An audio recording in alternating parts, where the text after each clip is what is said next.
I still remember the message. Sorry, you don't have enough experience. But what they really meant was, you're not worth the risk. I was a 19-year-old medical student, watching my single mother slowly break under pressure. And I was begging, literally begging, for a chance. They ignored me. Some even laughed. But 3 months later, those same people were watching me succeed. And suddenly, I was no longer the girl asking for help. I was the one they needed. I was 19. Sitting on a hard wooden chair in my room, staring at my phone like it owed me answers. The fan above me made that slow, tired clicking sound, like even it was exhausted, just like my mom. She had been doing this alone for 30 years. 30 years. A teacher by profession. A warrior by necessity. I used to admire her strength. But recently, I started noticing something else. The way her shoulders dropped when she thought no one was watching. The way she paused before opening her purse, like she already knew it wasn't enough. And that pause? That hesitation? It started haunting me. Because now, I was part of that burden. MBBS wasn't cheap. Books weren't cheap. Transport alone was over $20,000. And every time I asked her for money, she smiled and said, "Don't worry." But I did worry. Because I could see the truth behind that smile. So one night, I made a decision. I opened my phone, typed out a simple message, and posted it online.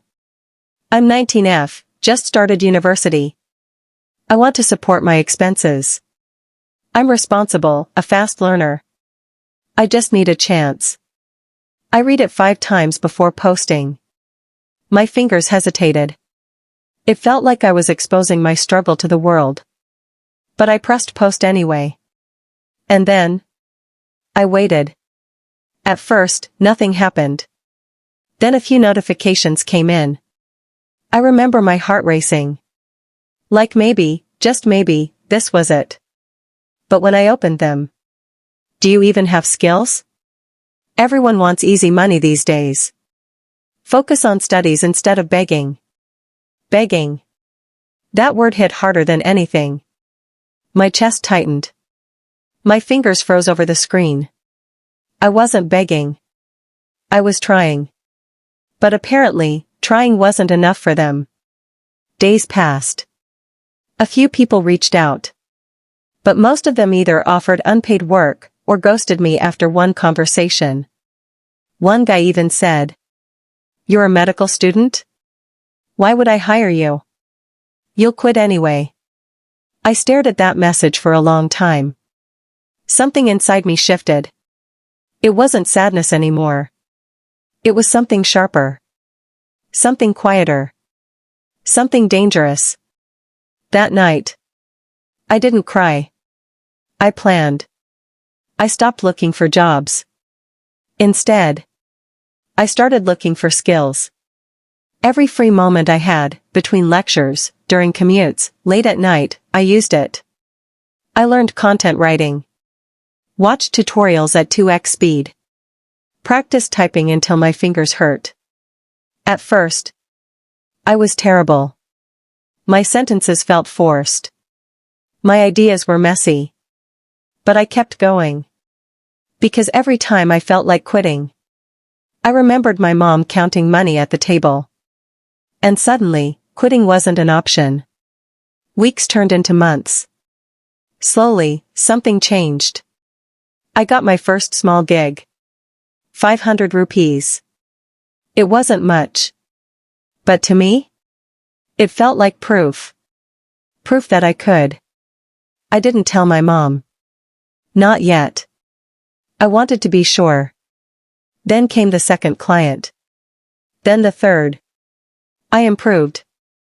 I learned how to talk to clients, how to sell my work, how to sound confident even when I wasn't. And one day, I looked at my earnings. And realized, I had covered my entire month's expenses. Transport. Books. Everything. I just sat there, staring at the screen. My hands were shaking. Because for the first time, I wasn't a burden anymore. But the real moment came later. One evening, I was scrolling through my old messages. The same people who ignored me. The same ones who doubted me. Some of them were now posting things like, looking for content writers. Need someone reliable ASAP. I smiled. Not out of arrogance, but out of clarity. Because I finally understood something. They didn't ignore me because I wasn't capable.